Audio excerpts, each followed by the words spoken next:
buddagala buno then naffe tugenda kuba nga tutuukira obutale obw'enjawulo okuba nga tuluwa sanitizer.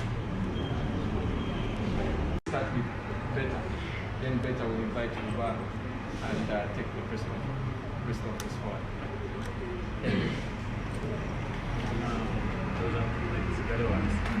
Just sound email.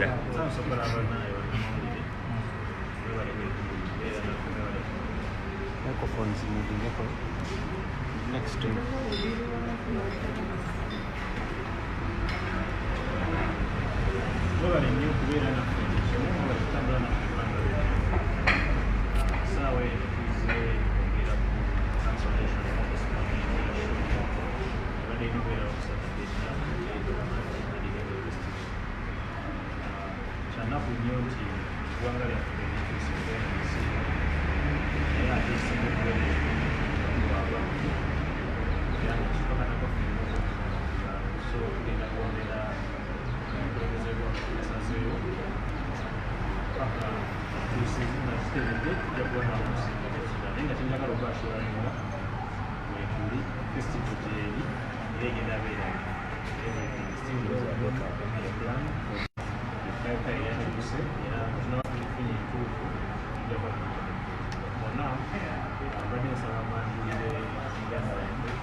tweyanziza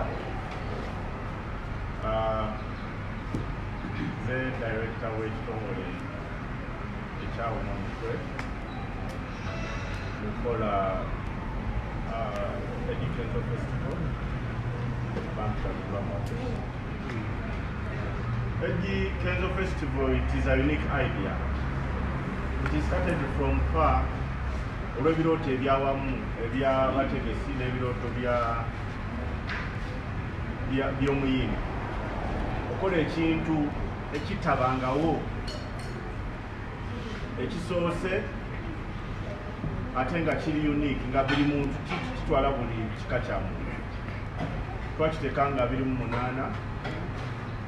which would be next Saturday. Naye olw'obuzibu bwonna obuzze nga bugwawo tetwasooka kukijjayo kubanga coronavirus yategeerekeka nti mu Uganda taliimu. Kyova olaba nga abantu bazze badropinga abayimbi ab'ebweru naffe bwe twali tukoze nga tulina betuggyeko tetulowooza nti bwe tunaaba tubaggyeko ekikulu kyaffe kijja genda maaso bulungi tujja kweyagala nga Kenzo bw'agamba nti tweyagale. Abayimbi abamu abaali bava ebweru twali tubasabye olwa kirwadde kya coronavirus baleme okujja tusobole okuba nakyo okusatire.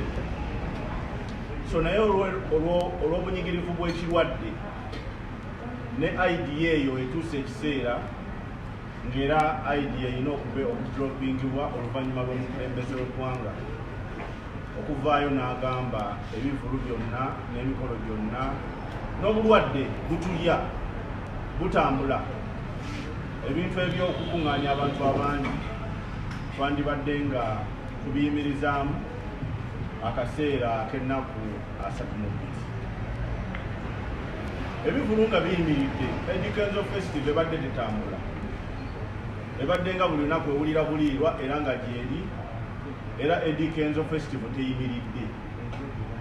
Ebivulu ebyayimiridde byo Educational Festival egenze mu maaso naye kyekoze evudde ku 28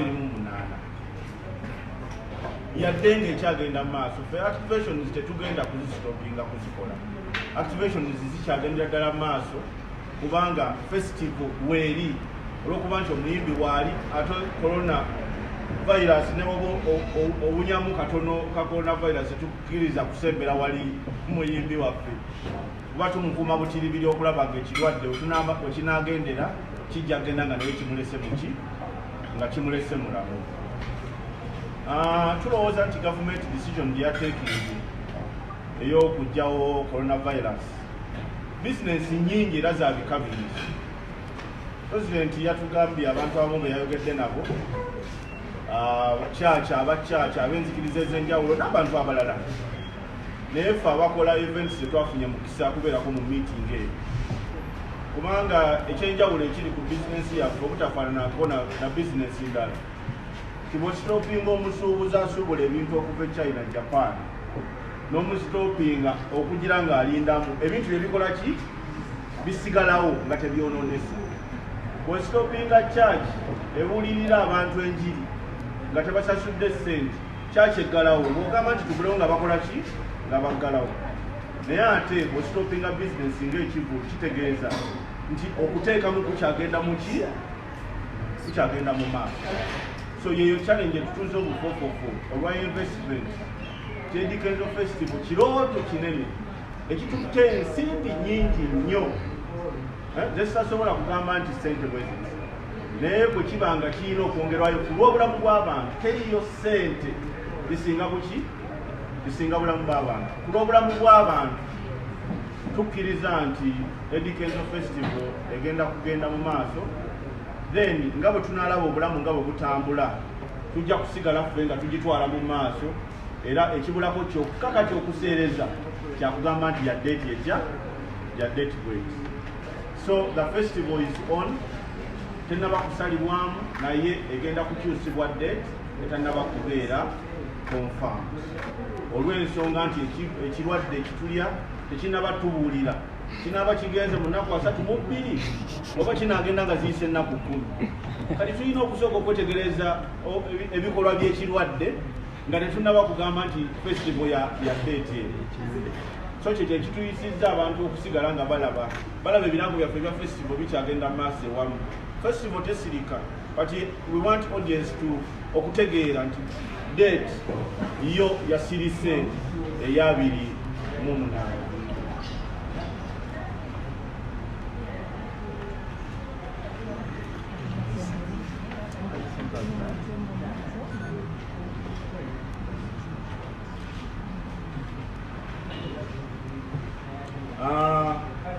Addition to that, bwe tubadde tutegeka festival nga tugiremeddeko, twatuukirira ministry ey'ebyobulamu mu kifo ky'okusazaamu festival ky'obalaba nti ffe yali esigaddewo, ne batuwa measures bwe tuba nga tulina coronavirus ng'esuubira okujja mu Uganda. Biki bye tulina okukola ku event yaffe okusigalawo mwezo nga tulina abantu okuyingira mu mulyango nga tubawadde akadagala akayambako okutta obuwuka mu ngalo, nga tulina bonna okubakebera abayingira mu kivulu nga tebalina buwuka kusiiga abalala, nga tulina butoilets bungi bwe tulina okuteekawo